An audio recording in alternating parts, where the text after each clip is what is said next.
ഈശോയിൽ സ്നേഹം നിറഞ്ഞവരെ, SS logos ക്വിസിലേക്ക് എല്ലാവർക്കും സ്വാഗതം. കഴിഞ്ഞ ദിവസം നമ്മൾ 1 സാമുവേൽ 1-ാം അധ്യായത്തിലെ 1 മുതൽ 8 വരെയുള്ള വാക്യങ്ങൾ പഠിച്ചിരുന്നു. ഇന്ന് നമ്മൾ അതിൻ്റെ തുടർച്ചയായിട്ടുള്ള 9-ാം വാക്യം തൊട്ട് 18 വരെയുള്ള വാക്യങ്ങളും അത് വായിച്ച് മനസ്സിലാക്കി അതിൻ്റെ ക്വസ്റ്റ്യൻസ് പഠിക്കാം. അപ്പം നമുക്ക് നോക്കാം. 9-ാമത്തെ വാക്യം. ഷീലോയിൽ വച്ച് അവർ ഭക്ഷിക്കുകയും പാനം ചെയ്യുകയും ചെയ്തതിനു ശേഷം ഹന്ന എഴുന്നേറ്റ് കർത്താവിൻ്റെ സന്നിധിയിൽ ചെന്നു. പുരോഹിതനായ ഏലി ദേവാലയത്തിൻ്റെ വാതിൽപ്പടിക്ക് സമീപം ഒരു പീഠത്തിൽ ഇരിക്കുകയായിരുന്നു. അപ്പോൾ ഷീലോയിൽ വെച്ചിട്ട് അവർ ഹന്നയും കുടുംബവും എൽക്കാനയും കുടുംബവും ഭക്ഷണമെല്ലാം കഴിച്ചു, പാനം ചെയ്യുകയൊക്കെ ചെയ്തു. അതിന് ശേഷം ഹന്ന എന്താ ചെയ്തത്? ഹന്ന എഴുന്നേറ്റ് കർത്താവിൻ്റെ സന്നിധിയിലേക്ക് ചെന്നു. അപ്പോൾ എന്താ കണ്ടത്? പുരോഹിതനായ ഏലി ദേവാലയത്തിൻ്റെ വാതിൽപ്പടിക്ക് സമീപം ഒരു പീഠത്തിൽ ഇരിക്കുകയായിരുന്നു. അപ്പോൾ വാതിൽപ്പടിക്ക് സമീപം ദേവാലയത്തിൻ്റെ വാതിൽപ്പടിക്ക് സമീപം പീഠത്തിൽ ഇരുന്നിരുന്നത് ആരാണ്? ഏലി. പിന്നെ ഷീലോയിൽ വെച്ച് ഹന്ന എന്താണ് ചെയ്തത്? ഹന്നയും എൽക്കാനയും കുടുംബവും പാനം ചെയ്യുകയും ഭക്ഷിക്കുകയും ഒക്കെ ചെയ്തു. അതിന് ശേഷമാണ് ഹന്ന കർത്താവിൻ്റെ അടുത്തേക്ക് സന്നിധിയിലേക്ക് ചെന്നത്. സന്നിധിയിലേക്ക് ചെന്നപ്പോൾ എന്താ കണ്ടത്? അവിടെ ഏലി ദേവാലയത്തിൻ്റെ വാതിൽപ്പടിക്ക് സമീപം ഒരു പീഠത്തിൽ ഇരിക്കുകയായിരുന്നു. ഇനി നമുക്ക് 10-ാമത്തെ വാക്യം നോക്കാം. അവൾ കർത്താവിനോട് ഹൃദയം നൊന്ത് കരഞ്ഞ് പ്രാർത്ഥിച്ചു. അപ്പോൾ ദേവാലയത്തിൽ ചെന്നിട്ട് ഹന്ന എന്താ ചെയ്തത്? കർത്താവിനോട് ഹൃദയം നൊന്ത് കരഞ്ഞ് പ്രാർത്ഥിച്ചു. എപ്രകാരമാണ് ഹന്ന കർത്താവിനോട് കരഞ്ഞ് പ്രാർത്ഥിച്ചത് എന്ന് ചോദിച്ചാൽ എപ്രകാരമാണ്? ഹൃദയം നൊന്ത് കരഞ്ഞു പ്രാർത്ഥിച്ചു. 11-ാമത്തെ വാക്യം. അവൾ ഒരു നേർച്ച നേർന്നു.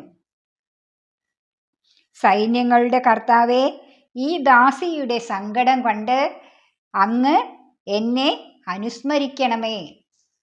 അങ്ങയുടെ ദാസിയെ വിസ്മരിക്കരുതേ. എനിക്കൊരു പുത്രനെ നൽകിയാൽ അവൻ്റെ ജീവിതകാലം മുഴുവൻ അവനെ ഞാൻ അങ്ങേക്ക് പ്രതിഷ്ഠിക്കും. അവൻ്റെ ശിരസിൽ ക്ഷൗരക്കത്തി സ്പർശിക്കുകയില്ല. ഇങ്ങനെയാണ് ഹന്ന കർത്താവിൻ്റെ സന്നിധിയിൽ ചെന്നിട്ട് പ്രാർത്ഥിച്ചത്. എപ്രകാരമാണ് പ്രാർത്ഥിച്ചത്? ഹൃദയം നൊന്ത് കരയുകയാണ് ചെയ്തത്. അപ്പോൾ ഈ 11-ാമത്തെ വാക്യത്തിൽ പറയുന്നത് ഹന്ന ഒരു നേർച്ച നേർന്നു. എന്തായിരുന്നു നേർച്ച? തനിക്കൊരു പുത്രനെ വേണം, പുത്രനെ കിട്ടുകയാണെങ്കിൽ അങ്ങയുടെ ജീവിതകാലം മുഴുവൻ അവനെ അങ്ങേക്ക് ഞാൻ പ്രതിഷ്ഠിക്കും. അവൻ്റെ ശിരസിൽ ഞാൻ ക്ഷൗരക്കത്തി സ്പർശിക്കുകയില്ല.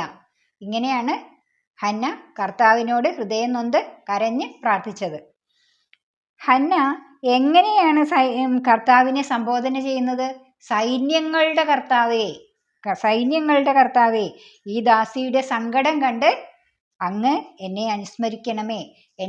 ഞാൻ വിഷമിക്കുന്നത് കണ്ട്, എൻ്റെ സങ്കടം കണ്ട് കർത്താവ് എന്നെ അനുസ്മരിക്കണമേ, എന്നെ ഓർമ്മിക്കണമേ, അനുസ്മരിക്കണമേ. അങ്ങയുടെ ദാസിയെ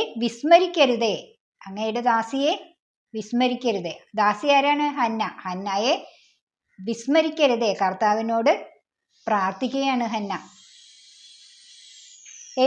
എന്തായിരുന്നു പ്രാർത്ഥന? എന്താ? എനിക്കൊരു പുത്രനെ നൽകിയാൽ അവൻ്റെ ജീവിതകാലം മുഴുവൻ അവനെ ഞാൻ അങ്ങേക്ക് പ്രതിഷ്ഠിക്കും. എനിക്കൊരു പുത്രനെ നൽകിയാൽ അവൻ്റെ ജീവിതകാലം മുഴുവൻ ഞാൻ അവനെ അങ്ങേക്ക് പ്രതിഷ്ഠിക്കും. അവൻ്റെ ശിരസിൽ ക്ഷൗരക്കത്തി സ്പർശിക്കുകയില്ല. പുത്രൻ്റെ ശിരസിൽ എന്ത് സ്പർശിക്കുകയില്ല എന്നാണ് ഹന്ന പറഞ്ഞത്? ക്ഷൗരക്കത്തി. അടുത്തത് 12-ാമത്തെ വാക്യമാണ്.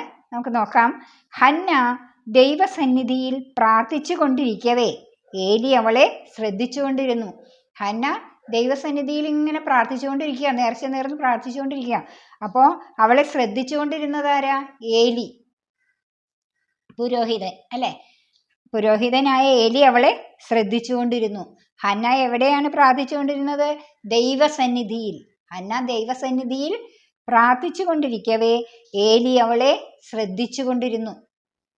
13-ാമത്തെ വാക്യം, അവൾ ഹൃദയത്തിൽ സംസാരിക്കുകയായിരുന്നു, അധരം മാത്രമേ ചലിച്ചിരുന്നുള്ളൂ, ശബ്ദം പുറത്തു വന്നതുമില്ല. അതിനാൽ അവൾ മദ്യപിച്ചിട്ടുണ്ടെന്ന് ഏലിക്ക് തോന്നി. അപ്പൊ എന്താ, ഹന്ന എങ്ങനെയാണ് പ്രാർത്ഥിച്ചുകൊണ്ടിരുന്നത്? ഒച്ചയൊന്നും പുറത്തേക്ക് വന്നില്ല, ഹൃദയത്തിൽ സംസാരിക്കുകയായിരുന്നു കർത്താവിനോട്. അപ്പോ അവളുടെ അധരം മാത്രം ചലിച്ചിരുന്നുള്ളൂ, ശബ്ദം പുറത്തു വന്നില്ല ശബ്ദമൊന്നും. അപ്പൊ ഏലി എന്താ വിചാരിച്ചത്? ഹന്ന മദ്യപിച്ചിട്ടുണ്ടെന്നാണ് ഏലി കരുതിയത്. ഏലിക്ക് അങ്ങനെയാണ് തോന്നിയത്.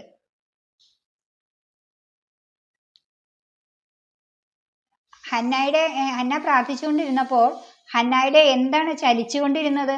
അധരം. എന്താണ് പുറത്തു വരാതിരുന്നത്? ശബ്ദം. ഏലി എന്താണ് വിചാരിച്ചത്? ഹന്ന മദ്യപിച്ചിട്ടുണ്ട് എന്നാണ് ഏലി കരുതിയത്. ഏലിക്ക് അങ്ങനെയാണ് തോന്നിയത്, ഹന്ന മദ്യപിച്ചിട്ടുണ്ട്, അതുകൊണ്ടാണ് ഇങ്ങനെ ശബ്ദമൊന്നും പുറത്തു വരുന്നില്ല, ചുണ്ട് അനക്കുന്നു, അധരം അനക്കുന്നു, ചലിക്കുന്നു മാത്രമേ ഉണ്ടായിരുന്നുള്ളൂ. അതുകൊണ്ടിട്ടാണ് ഏലിക്ക് ഹന്ന മദ്യപിച്ചിട്ടുണ്ടെന്ന് തോന്നിയത്. 14-ാമത്തെ വാക്യം, ഏലി അവളോട് പറഞ്ഞു, എത്ര നേരം നീ ഉന്മത്തയായിരിക്കും? നിന്റെ ലഹരി അവസാനിപ്പിക്കുക. അതാണ് 14-ാമത്തെ വാക്യം. ഏലിക്ക് തോന്നി അവള് മദ്യപിച്ചിട്ടുണ്ടെന്ന്. അതുകൊണ്ടാണ് ഏലി അവളോട് പറഞ്ഞു, എത്ര നേരം നീ ഉന്മത്തയായിരിക്കും? നിന്റെ ലഹരി അവസാനിപ്പിക്കുക. അവൻ അങ്ങനെ ഹന്ന മദ്യപിച്ചിട്ടുണ്ടെന്ന് കരുതിയത് കൊണ്ടാണ് ഹന്നയോട് ഏലി അപ്രകാരം പറഞ്ഞത്. 15-ാമത്തെ വാക്യം, ഹന്ന പ്രതിവചിച്ചു. ഹന്ന ഏലിയോട് പ്രതിവചിച്ചു. ഹന്ന എന്താ പറഞ്ഞത്? എൻ്റെ ഗുരു, അങ്ങനെയല്ല, വളരെയേറെ മനോവേദന അനുഭവിക്കുന്നവളാണ് ഞാൻ. വീഞ്ഞോ ലഹരി പാനീയമോ ഞാൻ കഴിച്ചിട്ടില്ല. കർത്താവിൻ്റെ മുമ്പിൽ എൻ്റെ ഹൃദയവികാരങ്ങൾ ഞാൻ പകരുകയായിരുന്നു. ഹന്ന എന്താ പ്രതികരിച്ചത്? ഞാൻ ലഹരി പാനീയങ്ങളോ വീഞ്ഞോ ഒന്നും കഴിച്ചിട്ടില്ല. കർത്താവിൻ്റെ മുമ്പിൽ ഞാൻ എൻ്റെ ഹൃദയവികാരങ്ങൾ പകരുകയായിരുന്നു. അതാണ് ഹന്ന പ്രതികരിച്ചത്.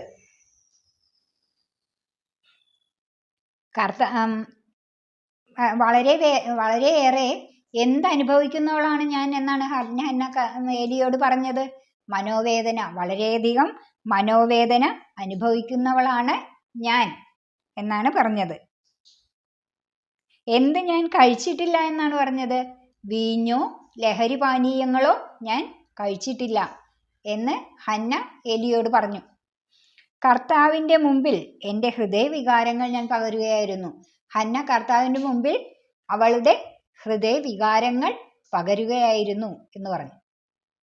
അപ്പോൾ 16-ാമത്തെ വാക്യം, ഈ ദാസിയെ അധപ്പതിച്ച ഒരുവളായി വിചാരിക്കരുതേ.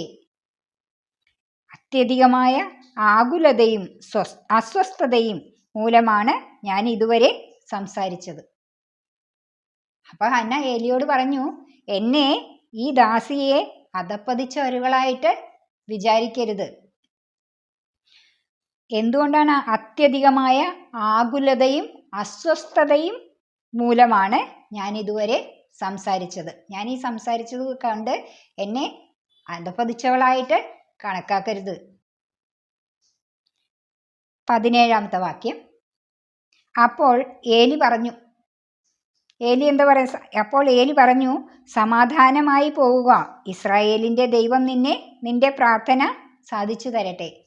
ഏലിക്ക് മനസ്സിലായി, ഹന്ന പറഞ്ഞത് കേട്ടപ്പോൾ ഏലിക്ക് മനസ്സിലായി മദ്യപിച്ചിട്ടൊന്നും അല്ല എന്ന് മനസ്സിലായി. അപ്പം ഏലി പറയാണ്, സമാധാനമായി പോവുക, ഇസ്രായേലിന്റെ ദൈവം നിന്റെ പ്രാർത്ഥന സാധിച്ചു തരട്ടെ. ഏലിയോട് ഹന്നായോട് ഏലി പറഞ്ഞു, നീ സമാധാനമായിട്ട് പോയിക്കോ, നിന്റെ പ്രാർത്ഥന ഇസ്രായേലിന്റെ ദൈവം സാധിച്ചു തരട്ടെ എന്ന് പറഞ്ഞു. 18-ാമത്തെ വാക്യം, അവൾ പ്രതിവചിച്ചു, ഈ ദാസിക്ക് അങ്ങയുടെ കൃപാകടാക്ഷമുണ്ടാകട്ടെ. അനന്തരം അവൾ പോയി ഭക്ഷണം കഴിച്ചു. പിന്നീട് ഒരിക്കലും അവളുടെ മുഖം മ്ലാനമായിട്ടില്ല. അവൾ പ്രതിവചിച്ചു, ഈ ദാസിക്ക് അങ്ങയുടെ കൃപാകടാക്ഷമുണ്ടാകട്ടെ. എങ്ങനെയാണ് ഹന്ന എന്താണ് പറഞ്ഞത്? അങ്ങയുടെ കൃപാകടാക്ഷം ഈ ദാസിയായ എനിക്ക് ഉണ്ടാകട്ടെ. എന്നിട്ട് അനന്തരം അവൾ പോയി ഭക്ഷണം കഴിച്ചു. ഇതെല്ലാം പ്രാർത്ഥനയും എല്ലാം കഴിഞ്ഞ് ഏലിയോട് പ്രതിവചിച്ചൊക്കെ കഴിഞ്ഞിട്ട് അവൾ പോയി ഭക്ഷണം കഴിച്ചു. എന്നിട്ടോ പിന്നീട് ഒരിക്കലും അവളുടെ മുഖം മ്ലാനമായിട്ടില്ല. എല്ലാം ഏലിയോട് തുറന്നു പറഞ്ഞു, കാര്യം ഇന്നതാണ്. പിന്നീട് അവളുടെ മുഖം ഒരിക്കലും മ്ലാനമായിട്ടില്ല. അപ്പോൾ ഈ 9 മുതൽ 18 വരെയുള്ള വാക്യങ്ങൾ മനസ്സിലായിട്ടുണ്ടാവുമെന്ന് വിചാരിക്കുന്നു. അത് നന്നായി, ഇത്ര കുറച്ച് പറയുന്നുള്ളൂ, അത് നന്നായി പഠിക്കുക. അപ്പോൾ ഇതിൽ നിന്ന് ഞാൻ തയ്യാറാക്കിയിട്ടുള്ള നോട്ട്സ് ഇനി വായിക്കാം, അതുകൂടെ നന്നായി പഠിക്കുക കേട്ടോ.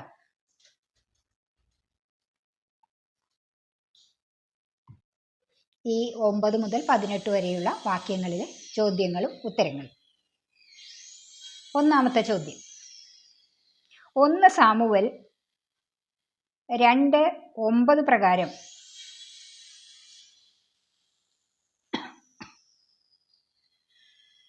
1 സാമുവേൽ 1:9 പ്രകാരം കർത്താവിന്റെ സന്നിധിയിൽ ചെന്നത് ആരാണ്? ഉത്തരം ഹന്ന. 2-ാമത്തെ ചോദ്യം, എന്തെല്ലാം ചെയ്തതിന് ശേഷമാണ് ഹന്ന കർത്താവിന്റെ സന്നിധിയിലേക്ക് ചെന്നത്? ഉത്തരം ഭക്ഷിക്കുകയും പാനം ചെയ്യുകയും ചെയ്തതിന് ശേഷം. 1:9. 3-ാമത്തെ ചോദ്യം, ദേവാലയത്തിന്റെ വാതിൽപ്പടിക്ക് സമീപം പീഠത്തിൽ ഇരുന്നിരുന്നത് ആരാണ്? ഉത്തരം പുരോഹിതനായ ഏലി. 1:9.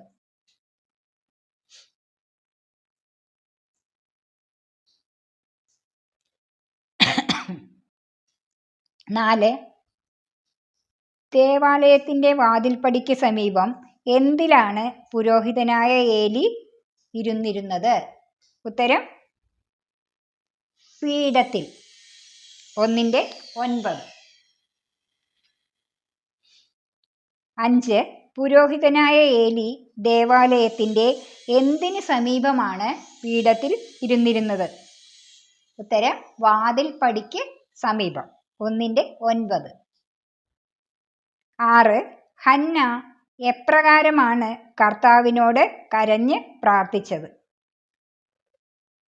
ഉത്തരം ഹൃദയം നൊന്ത്. 1:10. 7, ഹന്ന ഹൃദയം നൊന്ത് കരഞ്ഞു പ്രാർത്ഥിച്ചത് ആരോടാണ്? ഉത്തരം കർത്താവിനോട്. 8, ഹന്ന കർത്താവിന് നേർന്നത് എന്താണ്? ഉത്തരം ഒരു നേർച്ച. 1:11. 9, ഹന്ന കർത്താവിനെ അഭിസംബോധന ചെയ്തത് എപ്രകാരമാണ്? ഉത്തരം സൈന്യങ്ങളുടെ കർത്താവേ. 1:11. 10, എൻ്റെ സങ്കടം കണ്ട് അങ്ങ് എന്നെ എന്ത് ചെയ്യണമേ എന്നാണ് ഹന്ന കർത്താവിനോട് പ്രാർത്ഥിച്ചത്? ഉത്തരം അനുസ്മരിക്കണമേ എന്ന്. 1:11. 11-ാമത്തെ ചോദ്യം, ആരെ വിസ്മരിക്കരുതേ എന്നാണ് ഹന്ന കർത്താവിനോട് പ്രാർത്ഥിച്ചത്? ഉത്തരം അങ്ങയുടെ ദാസിയെ. 1:11. 12, എനിക്കൊരു പുത്രനെ നൽകിയാൽ അവൻ്റെ ജീവിതകാലം മുഴുവൻ ഞാൻ അവനെ എന്തു ചെയ്യുമെന്നാണ് ഹന്ന കർത്താവിനോട് പ്രാർത്ഥിച്ചത്? ഉത്തരം അങ്ങേക്ക് പ്രതിഷ്ഠിക്കും. 1:11. 13, പുത്രന്റെ ശിരസിൽ എന്ത് സ്പർശിക്കുകയില്ല എന്നാണ് ഹന്ന പ്രാർത്ഥിച്ചത്? ഉത്തരം ക്ഷൗരക്കത്തി. 1:11. 14-ാമത്തെ ചോദ്യം. ഹന്ന ദൈവസന്നിധിയിൽ പ്രാർത്ഥിച്ചു കൊണ്ടിരിക്കുമ്പോൾ അവളെ ശ്രദ്ധിച്ചു കൊണ്ടിരുന്നത് ആരാണ്? ഉത്തരം ഏലി. 1:12. 15. ഹന്ന എവിടെ പ്രാർത്ഥിച്ചു കൊണ്ടിരുന്നപ്പോഴാണ് ഏലി അവളെ ശ്രദ്ധിച്ചു കൊണ്ടിരുന്നത്?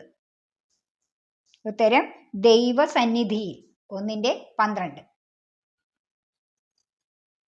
16. ഹന്ന ദൈവസന്നിധിയിൽ പ്രാർത്ഥിച്ചു കൊണ്ടിരുന്നത് എപ്രകാരമാണ്? ഉത്തരം ഹൃദയത്തിൽ. 1:13. 17. ഹന്ന ഹൃദയത്തിൽ സംസാരിച്ചു കൊണ്ടിരുന്നപ്പോൾ അവളുടെ എന്താണ് ചലിച്ചിരുന്നത്?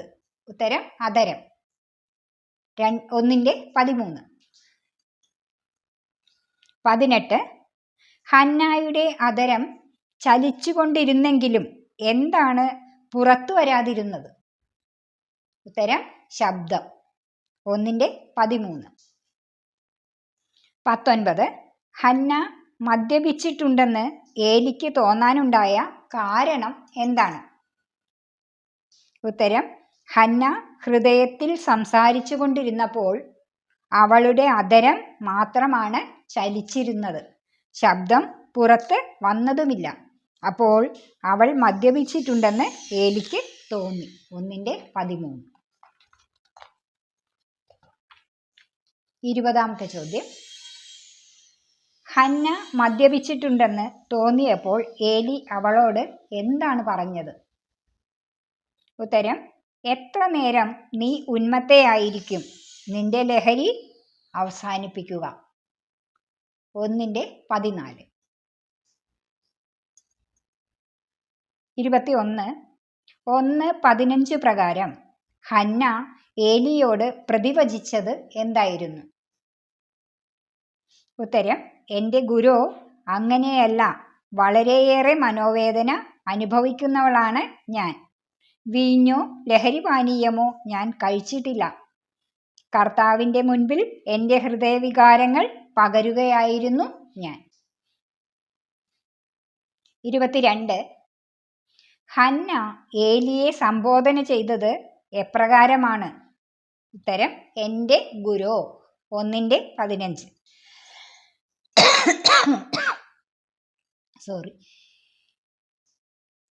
23. ഞാൻ വളരെയേറെ എന്തനുഭവിക്കുന്നവളാണെന്നാണ് ഹന്ന പുരോഹിതനായ ഏലിയോട് പറഞ്ഞത്? ഉത്തരം മനോവേദന. 1:15. 24. ഞാൻ എന്ത് കഴിച്ചിട്ടില്ല എന്നാണ് ഹന്ന ഏലിയോട് പറഞ്ഞത്?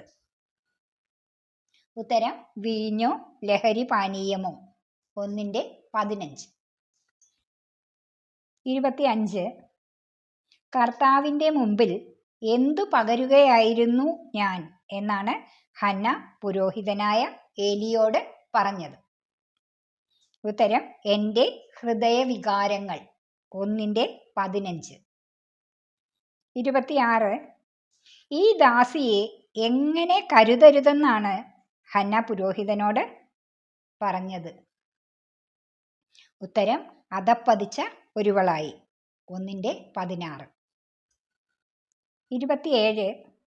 ഞാൻ ഇതുവരെ സംസാരിച്ചത് എപ്രകാരമാണെന്നാണ് ഹന്ന ഏലിയോട് പറഞ്ഞത്? ഉത്തരം അത്യധികമായ ആകുലതയും അസ്വസ്ഥതയും മൂലം. 1:16. 28. ആര് നിന്റെ പ്രാർത്ഥന സാധിച്ചു തരട്ടെ എന്നാണ് ഏലി ഹന്നായോട് പറഞ്ഞത്? ഉത്തരം ഇസ്രായേലിൻ്റെ ദൈവം. 1:17. 29. ഈ ദാസിക്ക് അങ്ങയുടെ എന്തുണ്ടാകട്ടെ എന്നാണ് ഹന്ന ഏലിയോട് പ്രതിവചിച്ചത്? ഉത്തരം അങ്ങയുടെ കൃപാകടാക്ഷം. 1:18. 30 പിന്നീട് ഒരിക്കലും അവളുടെ മുഖം മ്ലാനമായിട്ടില്ല. ആരുടെ? ഉത്തരം ഹന്നായുടെ. 1-18. ഇത്രയും ക്വസ്റ്റ്യൻസ് ആണ് ഈ 9 മുതൽ 18 വരെയുള്ള വാക്യങ്ങളിൽ നിന്ന് നോട്ട്സ് ആയിട്ട് എഴുതിയിരിക്കുന്നത്. അപ്പോൾ ഇത് നിങ്ങൾ നല്ലവണ്ണം പഠിക്കുക. പിന്നെ ഇനി ഇതിനെ തുടർന്നുള്ള ചോദ്യങ്ങൾ അടുത്ത വീഡിയോയിൽ ഞാൻ അപ്ലോഡ് ചെയ്യാം. പിന്നെ എൻ്റെ വീഡിയോ ആരെങ്കിലും ആദ്യമായിട്ട് കാണുന്നവരുണ്ടെങ്കിൽ, സബ്സ്ക്രൈബ് ചെയ്യാത്തവരുണ്ടെങ്കിൽ സബ്സ്ക്രൈബ് ചെയ്യണം, മറക്കരുത്. പിന്നെ നിങ്ങൾക്ക് എൻ്റെ വീഡിയോ ഇഷ്ടപ്പെട്ടെങ്കിൽ നിങ്ങൾ ലൈക്ക് ചെയ്യണം, ഷെയർ ചെയ്യണം, കമൻറ്റ് ചെയ്യണം. അടുത്തൊരു വീഡിയോയുമായിട്ട് വരുന്നത് വരെ എല്ലാവർക്കും ബൈ.